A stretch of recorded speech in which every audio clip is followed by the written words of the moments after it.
Assalamualaikum warahmatullahi wabarakatuh. Saya Lis Alfia Zenuba. Saya Davina Putri. Halo teman-teman, selamat datang di video UAS Komunikasi Antar Pribadi. Kami akan mewawancarai pihak yang terkait program makan bergizi gratis. Sekian dari kami. Assalamualaikum warahmatullahi wabarakatuh. Stay tune ya. Jangan lupa like, comment, and subscribe. Selamat menyaksikan. Dadah. Assalamualaikum Ibu. Waalaikumsalam. Ada apa? Saya boleh minta waktunya sebentar Boleh. untuk mewawancarai penyaluran tentang makan bergizi gratis dari Ibu Kader. Boleh. Ayo silakan duduk aja. Iya. Terima kasih. Ibu Bersedia untuk menjawab pertanyaan dari saya? Bersedia, insya Allah ya. Pertanyaan yang pertama ya, bagaimana peran aktif Ibu sebagai kader PKK untuk program MBG ini? Di sini kami memiliki 3 tugas. Yang pertama yaitu mendata sasaran, siapa aja yang masuk dan siapa aja yang keluar. Terus yang kedua kami membantu dalam proses penyaluran, dan yang ketiga kami membuat laporan. Lalu pertanyaan yang kedua ya, siapa saja yang menjadi sasarannya dan apakah mereka mendapatkan bagian yang sama? Sasarannya ada 3 kelompok. Yang pertama yaitu ibu hamil, yang kedua ibu menyusui, dan yang ketiga balita dari usia 6 bulan sampai 60 bulan atau 5 tahun. Alhamdulillah mereka mendapatkan bagian yang sama. Ya, untuk pertanyaan yang ketiga, masalah apa yang pernah Ibu alami selama bertugas menyalurkan MBG? Sejauh ini sih happy-happy aja ya. Cuman kalau masalah pernah gitu ada miskomunikasi antara pihak pengelola dapur dan sasaran. Baik. Dan untuk pertanyaan yang keempat, apakah langkah atau solusi yang Ibu lakukan untuk mengatasi miskomunikasi ini? Kami pernah mengambil langkah, yaitu kami berusaha untuk menyampaikan informasi yang ada pada pihak pengelola kepada sasaran agar tidak terjadi lagi miskomunikasi.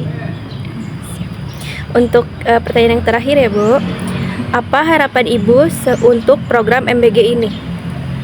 Harapan saya semoga program pemerintah untuk MBG ini berhasil dengan menekan angka stunting yang memang lagi jadi perhatian pemerintah, yaitu dengan cara memperbaiki gizi ke 3 kelompok sasaran tersebut. Baik. Terima kasih banyak ya Bu sudah berkenan sama-sama. menjawab. Terima Ya. kasih atas waktunya Ibu. Iya, Mohon sama-sama. Iya, hati-hati di jalan ya.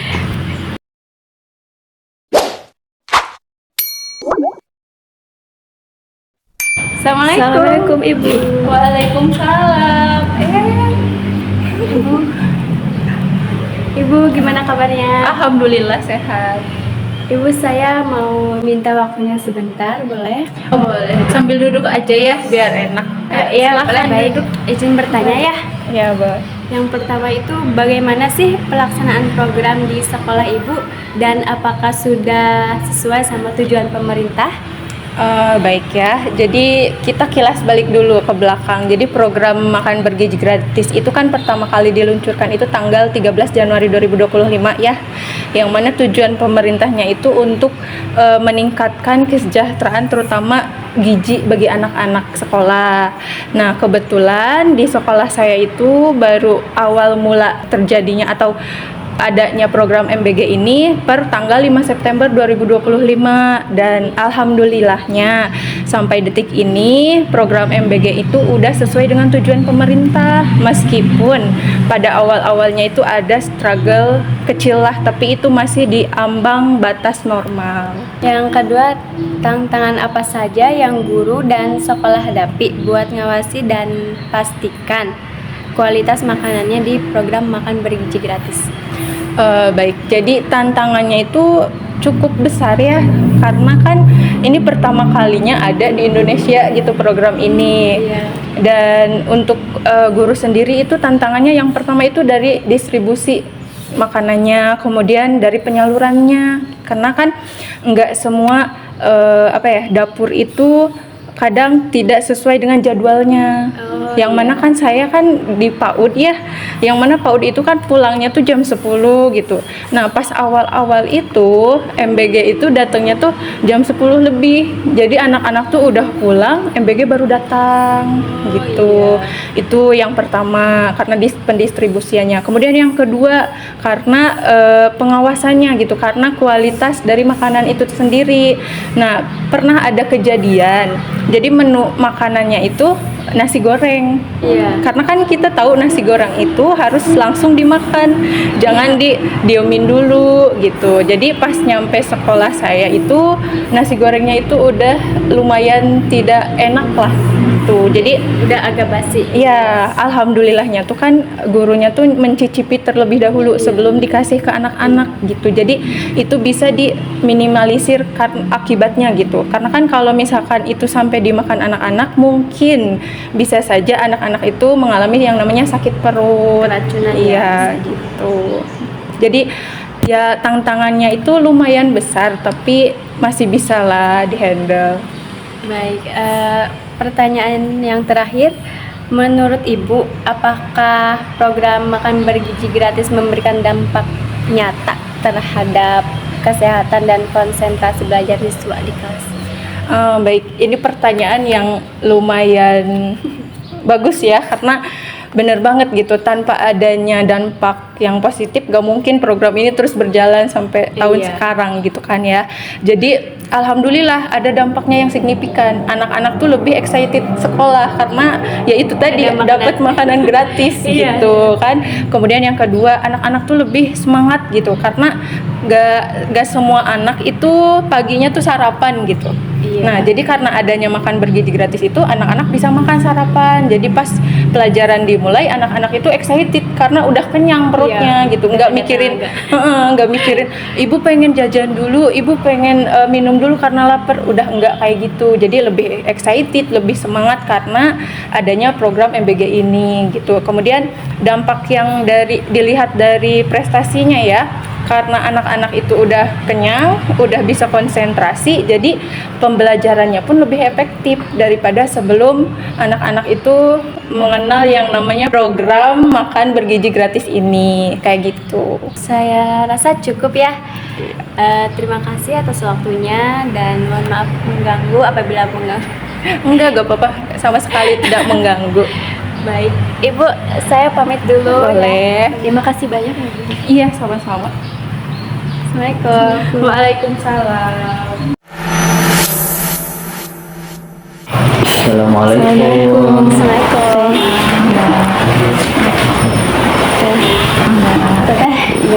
Mohon maaf ya, minta waktunya sebentar dan mohon maaf juga telah mengganggu waktunya. Di sini kami mau mewawancarai terkait MBG lah gitu, makan bergizi gratis. Ya boleh, enggak. Baik. Di sini tuh bagaimana sih teh perencanaan menu makanan bergizinya? Perencanaan menu makanan bergizi ya. Jadi sebelum kita pengadaan buat bikin menu ya sesuai dengan standar resep kayak gitu, pertama-tama kita identifikasi jenis pangan dulu. Jadi kalau di sini di juknisnya dari BGN-nya itu, dari Badan Gizi Nasionalnya itu, jadi siklusnya itu 1 bulan, menu siklus 1 bulan gitu. Jadi kita identifikasi makanannya, bahan pangannya dulu, kayak nasi, mie kita pakai, kentang kayak gitu ya. Jadi identifikasi bahan pangannya dulu, habis itu bikin susun master menu. Master menu itu yang siklus 1 bulan itu. Nah, terus identifikasi resep itu kayak bahan-bahan kayak bumbu gitunya. Oh iya. Gitu, sama habis itu ada hitung kebutuhan bahan pangannya. Jadi kita kan berapa sekolah nih, ngambil berapa sekolah, misalkan sekarang aja 3.100-an. Nah, kita buat 3.100 ini butuh berapa bahan pangan gitu ya. Nah, habis itu kita hitung kebutuhan pangannya sama kebutuhan nilai gizinya gitu. Kalau buat perencanaan menunya. Kalau untuk menu itu disesuaikan dengan kebutuhan gizi anak atau tidak, Teh? Ya disesuaikan. Tapi kita karena memang tiap umur itu memang beda dan memang standar gizinya itu berbeda. Kalau kita kan kalau misalkan dibeda-bedain itu mungkin agak repot ya. Tapi kalau dari juknisnya itu kita dibagi jadi dua versi, ada porsi besar sama porsi kecil. Porsi besar itu kita dari porsi kecil. Porsi kecil itu kita mulai dari balita, TK, PAUD, SD kelas 1 sampai 3. Terus kalau porsi besar itu dari kelas 4, 4, 5, 6 SD, SMP, MTS, SMA, sama Bumil Busui gitu. Kalau pihak yang apa tuh namanya terlibat itu siapa aja, Teh? Pihak yang terlibat kan kalau kita ngadain suatu organisasi pasti di dalam naungan ya. Kita ada yayasan dan di bawah yayasan itu ada mitra. Mitra gitu, terus langsung ke kepala ini SPPI ya namanya, SPPI kepala dapurnya gitu dari BGM-nya. Itu sih. Sama relawan juga, warlock kebanyakan karyawan kita itu kan dinamakannya relawan ya, bukan karyawan, itu namanya relawan gitu. Jadi kebanyakan juga kita, jadi sama masyarakat juga yang terlibat itu banyak yang terlibat gitu. Kalau proses pengadaan bahan makanannya? Proses pengadaan bahan makanannya kita itu kan bikin nih kebutuhan pangannya, kita ordernya itu ke mitra itu bekerja sama sama supplier, sama koperasi sama UMKM di warga sekitar gitu. Terus berapa sering sih kalau evaluasi gitu untuk mengganti menunya gitu? Diganti menunya. Kalau untuk diganti menunya itu tergantung bahan bakunya. Misalkan nih kita udah jadwalin jeruk, ternyata jeruknya itu nggak musim dan emang susah gitu ya, dan budgetnya juga nggak di luar budget kita gitu. Oh iya, budgetnya juga kita menyesuaikan sama budgetnya juga buat perencanaan menu gitu. Kalau pengawasan kebersihan dan keamanan makanan itu bagaimana? Kalau pengawasan kita itu ada formnya, ada form kebersihan. Jadi setiap udah masak kita bersihin gitu. Terus tiap 2 minggu sekali itu ada GC itu general cleaning. Jadi semua itu kita bersihin. Safety berarti ya. Ada SOP-nya juga, sesuai SOP gitu. Untuk standar gizi yang digunakan dalam program apa? Standar gizi dalam program itu kan ada Persagi ya, Persatuan Ahli Gizi. Itu kita ngambilnya di DKBM sama TKPI AKG yang 2020 sama TKPI 2020 juga sama. Terus menurut Teteh ya ini mah untuk kelebihan program MBG ini apa sih menurut Teteh? Kelebihan program MBG, kelebihannya menurut aku itu kita banyak membantu UMKM juga kan ya. Jadi banyak membuka lowongan kerja gitu. Dan harapannya kan MBG ini buat meningkatkan status kesehatan anak bangsa gitu ya. Gitu positifnya. Positifnya lebih banyak sih. Mungkin memang kan banyak ya gitu kayak konsumsi publik yang negatif, tapi di sisi lain juga kita banyak gitu sisi positifnya, yaitu membantu UMKM, terus membuka lowongan kerja gitu ya gitu. Kalau dampak positif yang terlihat tuh sama Teteh melihat siswa-siswa gitu semenjak adanya MBG gitu, Dampak negatif. positifnya? Positifnya. Dampak positifnya anak lebih banyak mengenal beragam macam makanan gitu. Dari yang tadinya juga nih fakta juga ya, maksudnya dari awal itu kita kan di Juknis itu harus ada susu gitu ya. Iya. Susu kan anak-anak biasanya susu yang berasa gitu ya, yang rasa-rasa yang itu yang memang tinggi gulanya gitu. Nah, dan sekarang anak-anak lebih terbiasa juga pakai susu yang full cream, yang rendah gula gitu. Sama sudah terbiasa mengkonsumsi telur. Telur kan memang dianjurkan gitu ya, protein untuk anak itu kan bagus buat perkembangan motorik, buat perkembangan otaknya gitu. Kalau untuk kekurangan atau kendala tuh yang pernah atau sering dihadapi sama Teteh itu apa? Kendalanya di ini sih, di pemilihan bahan makanannya juga.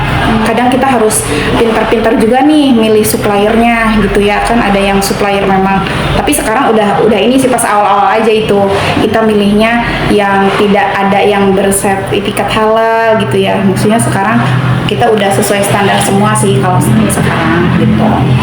Terus kendalanya yaitu di pengenalan yang memang tidak biasa di masyarakat. Kayak biasanya kan kalau kita makannya cuma nasi sama proteinnya aja gitu, sama ayam aja. Nah, anak-anak tuh nggak terbiasa sama sayur gitu, jadi itu kayak apa ya, kayak ujian juga buat kita. Maksudnya belajar juga kita bisa gimana nerapin nih si anak itu suka makanan yang beragam dan gizi seimbang gitu sih gitu. Terus gimana caranya si anak itu ngabisin makanannya.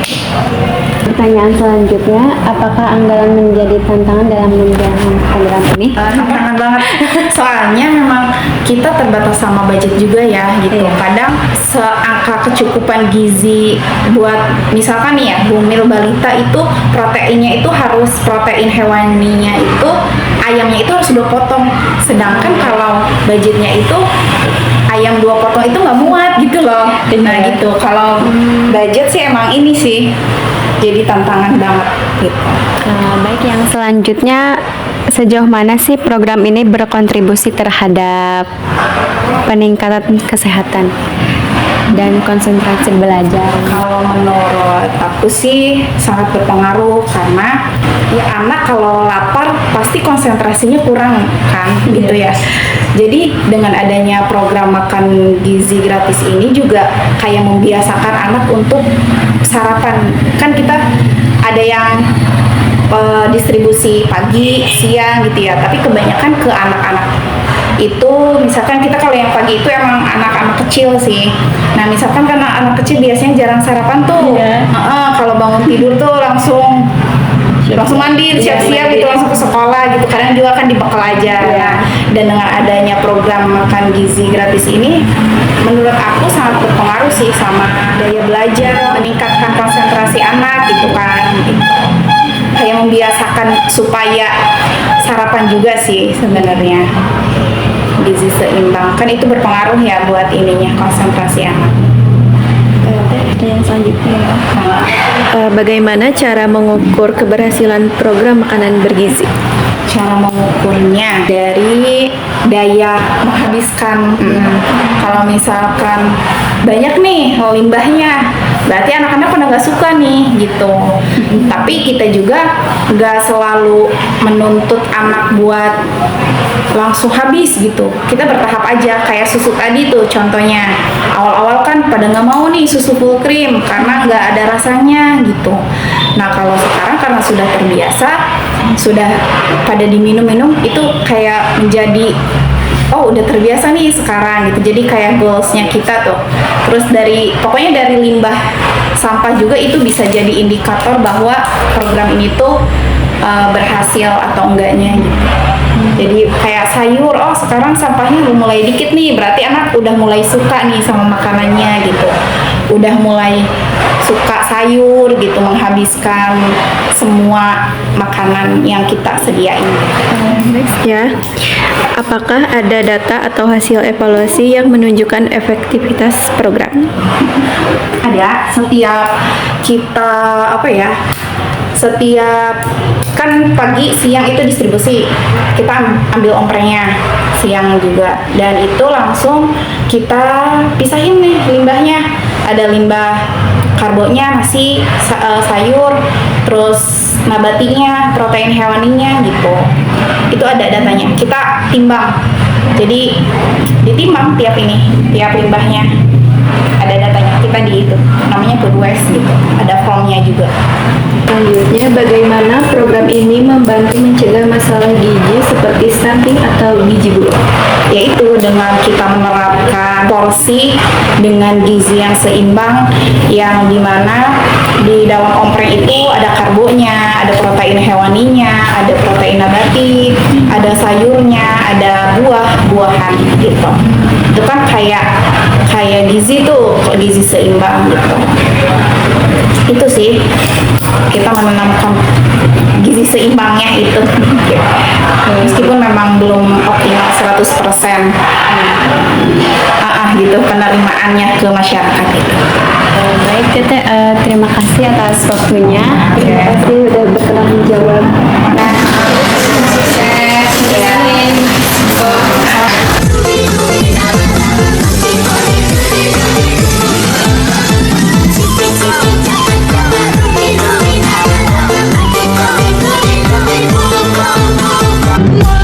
Is the loneliest number that you'll ever do. Two can be as bad as one. It's the loneliest number since the number one. One is the loneliest number that you'll ever do. Terima kasih sudah menonton videonya.